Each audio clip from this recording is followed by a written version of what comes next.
عليكم ورحمة الله وبركاته. بسم الله الرحمن الرحيم. الحمد لله رب العالمين والصلاة والسلام على الرسول الأمين وعلى آله وأصحابه أجمعين أما بعد. ആദരണീയരായ സഹോദരി സഹോദരന്മാരെ, മാർച്ച് മാസം 8-ാം തീയതി റമദാനു ഷഹ്റുൻ നിഅം, അനുഗ്രഹങ്ങളുടെ വിശുദ്ധ മാസം റമദാനിനെ കുറിച്ചാണ് UAE ജുമുഅ ഖുതുബ പ്രതിപാദിക്കുന്നത്. അള്ളാഹുവിനെ ഭയപ്പെടുവാൻ, ജീവിതത്തിൽ തഖ്വയുള്ളവരായിരിക്കുവാൻ എല്ലാവരെയും ഓർമ്മപ്പെടുത്തുകയാണ്.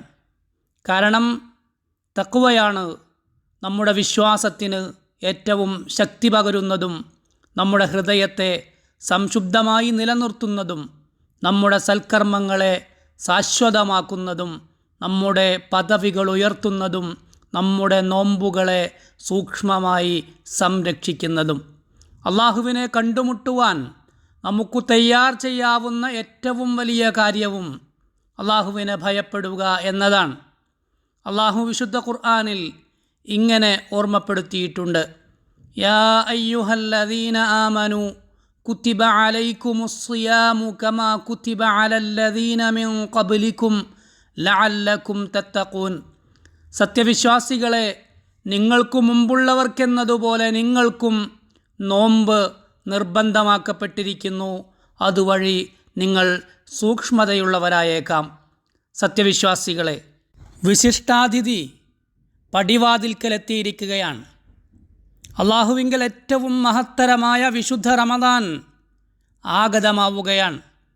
പരിശുദ്ധമായ ഖുർആൻ അവതരിപ്പിക്കപ്പെടുക വഴി വിശുദ്ധ റമദാനിന് മഹത്വം നൽകപ്പെട്ടിട്ടുണ്ട്. അള്ളാഹുവിങ്കൽ ഏറ്റവും മഹത്തരമായ ദിവസങ്ങളും ഏറെ പവിത്രമായ ലൈലത്തുൽ ഖദ്ർ ഉൾപ്പെടെയുള്ള രാവുകളും കൊണ്ട് റമദാൻ പവിത്രമാണ്. പ്രവാചകരു പഠിപ്പിച്ചതുപോലെ ഫീഹി തുഫ്തഹു അബ്വാബുൽ ജിനാൻ വതുഗ്ലഖു അബ്വാബുൻ നീറാൻ വതുസഫദു മറദതുശ് ശയാത്തീൻ.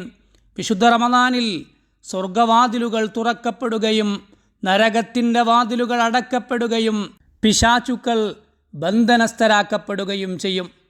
റമദാനിൽ സൽക്കർമ്മങ്ങൾക്ക് 10 മടങ്ങു പ്രതിഫലം നൽകപ്പെടുകയും തിന്മകൾ മായ്ക്കപ്പെടുകയും ഓരോരുത്തരുടെയും സുകൃതങ്ങൾ വർദ്ധിച്ചുകൊണ്ടിരിക്കുകയും ചെയ്യും. അതുകൊണ്ട് യാ ബാഗിയൽ ഖൈരി അഖ്ബിൽ, നന്മയാഗ്രഹിക്കുന്ന മുഴുവൻ ആളുകളും കടന്നു വരിക. കാരണം ഇത് നന്മയുടെ സന്ദർഭമാണ്. ചെറിയ കർമ്മങ്ങൾക്കു പോലും വലിയ പ്രതിഫലമാണ് അള്ളാഹു നൽകാനിരിക്കുന്നത്. അതുകൊണ്ട് രക്ഷിതാവിലേക്ക് ആരാധനകൾ വഴി നാം കടന്നു വരിക. നമ്മുടെ സമയങ്ങൾ അള്ളാഹുവിനെ വഴിപ്പെട്ടുകൊണ്ട് വിനിയോഗിക്കുക. കാരണം നന്മകളഖിലവും നമ്മുടെ മുന്നിലെത്തിയിരിക്കുകയാണ്. റമദാൻ അതിൻ്റെ എല്ലാ പുണ്യങ്ങളുമായി കടന്നു വരികയാണ്. വിശുദ്ധ റമദാനിനെ വേണ്ട വിധം നന്നായി സ്വീകരിക്കുക. അള്ളാഹുവിനോട് റമദാനിൻ്റെ സമ്പൂർണതയെ ചോദിച്ചുകൊണ്ടേയിരിക്കുക. പ്രവാചകർ സ്വല്ലല്ലാഹു അലൈഹി വസല്ലമ തങ്ങളുടെ മാതൃകയാണ് നാം പിന്തുടരേണ്ടത്. റമദാനിൻ്റെ പൊന്നമ്പിളി ആകാശത്തു കണ്ടാൽ പ്രവാചകരിങ്ങനെ പ്രാർത്ഥിക്കാറുണ്ടായിരുന്നു: അല്ലാഹുമ്മ അഹില്ലഹു അലൈന ബിൽ യുംനി വൽ ഈമാൻ വസ്സലാമതി വൽ ഇസ്ലാം റബ്ബി വറബ്ബുകല്ലാ. അള്ളാഹുവേ, ഈ വിശുദ്ധ റമദാനിനെ ഐശ്വര്യങ്ങളോടെ, വിശ്വാസത്തോടെ, ഇസ്ലാമോടെ, സമാധാനത്തോടെ ഞങ്ങളിലേക്ക് നീ എത്തിക്കണമേ. സത്യവിശ്വാസികളെ, ഈ വിശുദ്ധമായ മാസത്തിൻ്റെ പകലുകളും രാവുകളും നാം വേണ്ട വിധം വിനിയോഗിക്കേണ്ടതുണ്ട്. കാരണം റമദാൻ എന്നാൽ എണ്ണപ്പെട്ട ദിവസങ്ങളാണ്, നിർണിതമായ രാവുകൾ മാത്രമാണ്. പക്ഷേ ഓരോ നിമിഷങ്ങളും അനുഗ്രഹങ്ങളാൽ നിബിഡമാണ്. അതുകൊണ്ട് ഏതൊരാളുടെ റമദാനിലെയും റമദാൻ അല്ലാത്ത കാലത്തെയും ദിവസങ്ങൾ സമമാകുന്നുവോ അവൻ തന്നെയാണ് വഞ്ചിതൻ, അവൻ തന്നെയാണ് വിഡ്ഢിയാക്കപ്പെട്ടിരിക്കുന്നത്. പ്രവാചകർ സ്വല്ലല്ലാഹു അലൈഹി വസല്ലമ തങ്ങൾ മദീനയിലെ തൻ്റെ പള്ളിയിലെ മിമ്പറിൽ ഒരു ദിവസം കയറിക്കൊണ്ടിരിക്കെ മിമ്പറിൻ്റെ 2-ാം പടിയിലേക്ക് കാലുകൾ എടുത്തു വയ്ക്കുമ്പോൾ പ്രവാചകർ സ്വല്ലല്ലാഹു അലൈഹി വസല്ലമ തങ്ങൾ ആമീൻ എന്നു പറയുകയുണ്ടായി. ഖുതുബയുടെ ശേഷം മിമ്പറിൽ നിന്നിറങ്ങി വന്ന പ്രവാചകർ തൻ്റെ സ്വഹാബികളോട് ഇങ്ങനെ പറഞ്ഞു: ഇന്ന ജിബ്രീൽ ഇസ്തഖ്ബലനി ഹീന വളഅതു റിജ്ലയ്യ അല ദറജതി സാനിയ. മിമ്പറിൻ്റെ 2-ാം പടിയിലേക്ക് ഞാൻ എൻ്റെ കാലുകൾ എടുത്തു വെച്ചപ്പോൾ ജിബ്രീൽ എന്നെ സ്വീകരിച്ചു. എന്നിട്ട് പറഞ്ഞു: മൻ അദ്റക ശഹ്റ റമദാന ഫലം യുഗ്ഫർ ലഹു ഫഅബ്അദഹുല്ലാഹ്. റമദാൻ കരസ്ഥമാകുകയും എന്നിട്ടും പാപമോചനം നൽകപ്പെടാതിരിക്കുകയും ചെയ്യുന്നവനാരാണോ അവനെ അള്ളാഹു ആട്ടിയകറ്റുമാറാവട്ടെ. ശേഷം ജിബ്രീൽ പ്രവാചകരോട് പറഞ്ഞു: ഖുൽ ആമീൻ, അങ്ങ് ആമീൻ എന്നു പറയണം. അപ്പോൾ പ്രവാചകർ ആമീൻ എന്നു പറയുകയുമുണ്ടായി. അതുകൊണ്ട് വിശുദ്ധ റമദാൻ പാപമോചനത്തിൻ്റെ മാസമാണ്. വിശുദ്ധ റമദാൻ നേടിയെടുക്കുകയും അതിനെ ഫലപ്രദമായി വിനിയോഗിക്കുകയും ചെയ്യുന്നവന് സ്വാഭാവികമായി അള്ളാഹുവിൽ നിന്ന് പാപമോചനം ലഭിക്കും. പ്രവാചകർ പഠിപ്പിച്ചിട്ടുണ്ട്: മൻ സ്വാമ റമദാന ഈമാനൻ വഹ്തിസാബ ഗുഫിറ ലഹു മാ തഖദ്ദമ മിൻ ദംബിഹി. വിശുദ്ധ റമദാനിൽ വിശ്വാസത്തോടെ അള്ളാഹുവിൽ നിന്ന് പ്രതിഫലം പ്രതീക്ഷിച്ചുകൊണ്ട് ഒരാൾ നോമ്പെടുക്കുന്നുവെങ്കിൽ അവൻ്റെ കഴിഞ്ഞുപോയ എല്ലാ പാപങ്ങളും അള്ളാഹു പൊറുക്കുന്നതാണ്. അതുകൊണ്ട് വിശുദ്ധ റമദാനിൽ നിസ്കാരങ്ങളെല്ലാം കൃത്യമായി നിർവഹിക്കുവാൻ നാം ദൃഢനിശ്ചയം ചെയ്യണം. റമദാനിലെ രാവുകളിൽ നിന്നു നിസ്കരിക്കുവാൻ, തറാവീഹുകളിൽ സജീവമാവാൻ നാം തീരുമാനിക്കണം. അങ്ങനെ വരുമ്പോൾ നമ്മുടെ എല്ലാ പാപങ്ങളും അള്ളാഹു പൊറുത്തു തരും. പ്രവാചകർ പഠിപ്പിച്ചു: മൻ ഖാമ റമദാന ഈമാനൻ വഹ്തിസാബ ഗുഫിറ ലഹു മാ തഖദ്ദമ മിൻ ദംബിഹി. ഏതൊരാൾ സമ്പൂർണ്ണ വിശ്വാസത്തോടെ അള്ളാഹുവിൽ നിന്നുള്ള പ്രതിഫലം മാത്രം പ്രതീക്ഷിച്ചുകൊണ്ട് റമദാനിൻ്റെ രാവുകളിൽ നിന്നു നിസ്കരിക്കുന്നുവെങ്കിൽ അവൻ്റെ കഴിഞ്ഞുപോയ എല്ലാ പാപങ്ങളും പൊറുക്കപ്പെടുന്നതാണ്.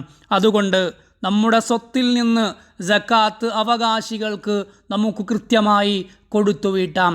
അങ്ങനെ വരുമ്പോൾ നാം ലോകരക്ഷിതാവിൻ്റെ കാരുണ്യം നേടിയവരിൽ ഉൾപ്പെടുത്തും.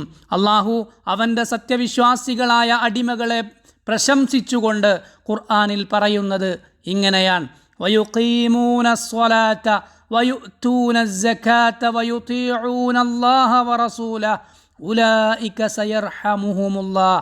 നിസ്കാരം കൃത്യമായി നിലനിർത്തുകയും സകാത്ത് കൊടുത്തു വീട്ടുകയും അള്ളാഹുവിനെയും അള്ളാഹുവിൻ്റെ പ്രവാചകരെയും വഴിപ്പെടുന്ന ആളുകളുണ്ടല്ലോ, അവർക്ക് അള്ളാഹു കാരുണ്യം ചൊരിയുക തന്നെ ചെയ്യുമെന്ന്. വിശുദ്ധ റമദാനിലെ ഓരോ ദിവസങ്ങളിലും 1 ദിർഹമെങ്കിലും നാം ദാനം ചെയ്യുന്നവരാവണം. കാരണം ഫറുബ്ബ ദിർഹമിൻ സബഖ മിഅത അൽഫി ദിർഹം. ചില ഒറ്റ നാണയങ്ങൾ നാം ചെലവഴിക്കുന്ന 1 ദിർഹം ഒരു പക്ഷേ പല 1,00,000 ദിർഹമുകളേക്കാൾ പുണ്യകരമാവും, അതിനേക്കാൾ മികച്ചതായിത്തീരും എന്ന് റസൂലുള്ളാഹി സ്വല്ലല്ലാഹു അലൈഹി വസല്ലം. ഓരോ ദിവസവും ഒരാൾക്കെങ്കിലും 1 ഈത്തപ്പഴം കൊണ്ടെങ്കിലും ഇഫ്താർ സജ്ജീകരിക്കുവാൻ നമുക്ക് സാധിക്കേണ്ടതുണ്ട്. കാരണം പ്രവാചകർ പഠിപ്പിച്ചിട്ടുണ്ട്: മൻ ഫത്തറ സായിമൻ കാന ലഹു മിസ്ലു അജ്രിഹി. ഒരു നോമ്പുകാരന് ആരെങ്കിലും നോമ്പുതുറ സജ്ജീകരിക്കുന്നുവെങ്കിൽ ആ നോമ്പുകാരൻ്റെ അതേ പ്രതിഫലം അദ്ദേഹത്തിനും അള്ളാഹു നൽകുന്നതാണ്. ഗൈറ അന്നഹു ലാ യൻഖുസു മിൻ അജ്രി സ്വാഇമി ശൈഅ. എന്നാൽ അതേസമയം അതുകൊണ്ട് നോമ്പുകാരന് ലഭിക്കേണ്ട പ്രതിഫലം ഒട്ടുമേ കുറഞ്ഞു പോവുകയുമില്ല. വിശുദ്ധ റമദാനിൽ ഖുർആൻ വിരുന്നുകളിൽ നാം പങ്കാളികളാവണം. ഖുർആൻ പാരായണം ചെയ്തും കേട്ടും ഖുർആനിൻ്റെ ആശയതലങ്ങളെക്കുറിച്ചാലോചിച്ചും ഖുർആനിനോട് സഹവസിച്ചും ഖുർആനിനെ കൈവിടാതെയും നാം സജീവമാകണം. അങ്ങനെ ഖുർആനിനോടൊപ്പം നാം കൂടിയിരിക്കണം. വിശുദ്ധ റമദാനിൽ ഖുർആൻ പൂർണ്ണമായി പാരായണം ചെയ്യാൻ നമുക്ക് സാധിക്കുകയും ചെയ്യണം. സത്യവിശ്വാസികളെ, ഒരാൾക്ക് അള്ളാഹു നൽകുന്ന വിജയത്തിൻ്റെയും തൗഫീഖിൻ്റെയും ഭാഗമാണ് വിശുദ്ധ റമദാനിൽ നമ്മുടെ സമയത്തിൽ നിന്ന് വേണ്ടത്ര ഭാഗം നമ്മുടെ മക്കൾക്കും കുടുംബത്തിനും വേണ്ടി നാം കണ്ടെത്തുക എന്നത്. ഇഫ്താറിൻ്റെയും സുഹൂറിൻ്റെയും സമയങ്ങളിൽ നാം അവരുമൊന്നിച്ചിരിക്കണം. അവരുടെ ഹൃദയങ്ങളിലേക്ക് സന്തോഷവും ഉത്സാഹവും പകർന്നു നൽകണം. അത് നമുക്ക് ബറക്കത്താണ്, കുടുംബത്തിനും വീടിനും ഐശ്വര്യമാണ്. പ്രവാചകർ സല്ലല്ലാഹു അലൈഹി വസല്ലമ തങ്ങൾ ഇങ്ങനെ പറഞ്ഞിട്ടുണ്ട്, ഇജ്തമിഉ അലാ തുആമിക്കും വദ്കുറുസ്മല്ലാഹ്, നിങ്ങൾ ഭക്ഷണത്തിനു വേണ്ടി ഒന്നിച്ചുകൂടണം, അള്ളാഹുവിൻ്റെ പേരു പറയണം, എങ്കിൽ യുബാറക് ലക്കും ഫീഹി, ആ ഭക്ഷണത്തിൽ നിങ്ങൾക്ക് ഐശ്വര്യം നൽകപ്പെടും. ഫല്ലാഹുമ്മ ബാരിക് ലനാ ഫീമാ ബഖിയ മിൻ ശഅബാൻ വബല്ലിഗ്നാ റമദാൻ. അള്ളാഹുവേ, ശഅബാനിൽ നിന്ന് ബാക്കിയുള്ള ദിവസങ്ങളിൽ ഞങ്ങൾക്കു നീ ബറക്കത്ത് ചൊരിയണമേ, ഞങ്ങളെ നീ റമദാനിലെത്തിക്കണമേ. വഅഇന്നാ ഫീഹി അലസ്സിയാമി വൽ ഖിയാം, വിശുദ്ധ റമദാനിൽ നോമ്പിനും ഖിയാമിനും ഞങ്ങളെ നീ സഹായിക്കണമേ. സത്യവിശ്വാസികളെ, വിശുദ്ധ റമദാൻ നന്മകളും അനുഗ്രഹങ്ങളും ഔദാര്യങ്ങളും ഐശ്വര്യങ്ങളും വർദ്ധിക്കുന്ന മാസമാണ്. അതുകൊണ്ട് നോമ്പുകാരൻ തൻ്റെ രക്ഷിതാവിനോട് കൃതജ്ഞതയുള്ളവനാവണം. അള്ളാഹു നൽകിയ അനുഗ്രഹങ്ങളെ സംരക്ഷിച്ചുകൊണ്ട്, അള്ളാഹു തന്നെ പറഞ്ഞതോർത്തുകൊണ്ട്, വകുലു വശ്റബു വലാ തുസ്രിഫു ഇന്നഹു ലാ യുഹിബ്ബുൽ മുസ്രിഫീൻ, നിങ്ങൾ അന്നപാനീയങ്ങൾ ഉപയോഗിക്കുക, എന്നാൽ അമിതമാക്കരുത്, കാരണം അമിതവ്യയം ചെയ്യുന്നവരെ അള്ളാഹു ഇഷ്ടപ്പെടുന്നില്ല. റമദാൻ അനുഗ്രഹങ്ങളുടെ മൂല്യം ഉൾക്കൊള്ളാനുള്ള സന്ദർഭമാണ്. നോമ്പുകാരൻ കലശലായ ദാഹമുണ്ടായിരിക്കെ വെള്ളം കൺമുന്നിലുണ്ടാവുമ്പോഴും ഉപയോഗിക്കാതിരിക്കുകയാണ്. അതികഠിനമായ വിശപ്പുണ്ടായിരിക്കെ, ഭക്ഷണം കയ്യെത്തും ദൂരത്തുണ്ടായിരിക്കെ അവൻ പട്ടിണി കിടക്കുകയാണ്. ഇതുവഴി യഥാർത്ഥത്തിൽ നോമ്പുകാരൻ ആവശ്യക്കാരുടെയും പാവങ്ങളുടെയും വേദന ഹൃദയം കൊണ്ട് ഉൾക്കൊള്ളുകയും മനസ്സിലാക്കുകയുമാണ്. മറ്റുള്ളവർക്ക് സഹായഹസ്തം നീട്ടുവാനും തനിക്ക് അല്ലാഹു നൽകിയ ഔദാര്യങ്ങളിൽ നിന്ന് പാവങ്ങളെയും അശരണരെയും പരിഗണിക്കുവാനും അതവന് പ്രോത്സാഹനം നൽകുകയാണ്. മാത്രമല്ല, മിതമായി മാത്രം അന്നപാനാദികൾ ഉപയോഗിക്കുവാൻ അതവനെ പ്രേരിപ്പിക്കുന്നു. പ്രവാചകർ സല്ലല്ലാഹു അലൈഹി വസല്ലമ തങ്ങളുടെ അധ്യാപനമാണ് അവന് മാതൃകയാവേണ്ടത്. പ്രവാചകർ പറഞ്ഞു, ബിഹസ്ബിബ്നി ആദമ ഉഖുലാത്തുൻ യുഖിംന സുൽബഹു, ജീവൻ നിലനിൽക്കാൻ വേണ്ടതേ മനുഷ്യൻ ഭക്ഷിക്കേണ്ടതുള്ളൂ. ഫഇൻ കാന ലാ മഹാല, ഇനി ഒരാൾക്ക് അതുകൊണ്ട് ജീവിക്കാൻ സാധ്യമല്ലെങ്കിൽ ഫസുലുസുൻ ലിത്വആമിഹി, വയറിൻ്റെ 1/3 ഭക്ഷണമായിക്കൊള്ളട്ടെ. വസുലുസുൻ ലിശറാബിഹി, 1/3 പാനീയമാവട്ടെ. വസുലുസുൻ ലിനഫസിഹി, ബാക്കി വരുന്ന 1/3 സുഗമമായ ശ്വാസോച്ഛ്വാസത്തിന് വേണ്ടി ഉപേക്ഷിക്കേണ്ടതാണ് എന്നാണ് പ്രവാചകർ പഠിപ്പിച്ചിരിക്കുന്നത്. നാം ജീവിതത്തിൽ അങ്ങേയറ്റം സംരക്ഷിക്കുകയും ജാഗ്രതയോടെ മിതമായി മാത്രം ഉപയോഗിക്കുകയും ചെയ്യേണ്ടുന്ന മഹത്തായ ഒരനുഗ്രഹം ജലമാണ്. അത് ജീവൻ്റെ അടിത്തറയാണ്, നിലനിൽപ്പിൻ്റെ നിദാനമാണ്. അള്ളാഹു പറഞ്ഞിട്ടുണ്ട്, വജഅൽനാ മിനൽ മാഇ കുല്ല ശൈഇൻ ഹയ്യിൻ, ജീവനുള്ള എല്ലാ വസ്തുക്കളെയും നാം സംവിധാനിച്ചിരിക്കുന്നത് ജലത്തിൽ നിന്നാണ്.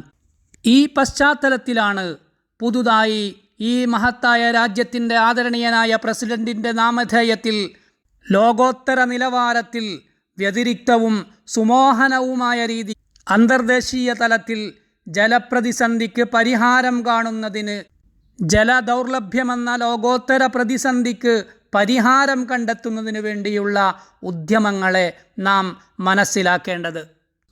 ജലം സംരക്ഷിച്ചുകൊണ്ടും മിതമായി മാത്രം ഉപയോഗിച്ചുകൊണ്ടും നമ്മൾ ഓരോരുത്തരും നമ്മുടെ ഉത്തരവാദിത്തങ്ങളെ ഉൾക്കൊള്ളേണ്ടതുണ്ട്. നമ്മുടെ സമൂഹത്തിൽ അതൊരു സംസ്കാരമാക്കി നാം വളർത്തിയെടുക്കുകയും നമ്മുടെ മക്കളെ നാം അത് ഒരു ഉപദേശമായി പഠിപ്പിക്കുകയും ചെയ്യേണ്ടതുണ്ട്. അള്ളാഹു അനുഗ്രഹിക്കുമാറാവട്ടെ. വസ്സലാമു അലൈക്കും വറഹ്മത്തുള്ളാഹി വബറകാതുഹു.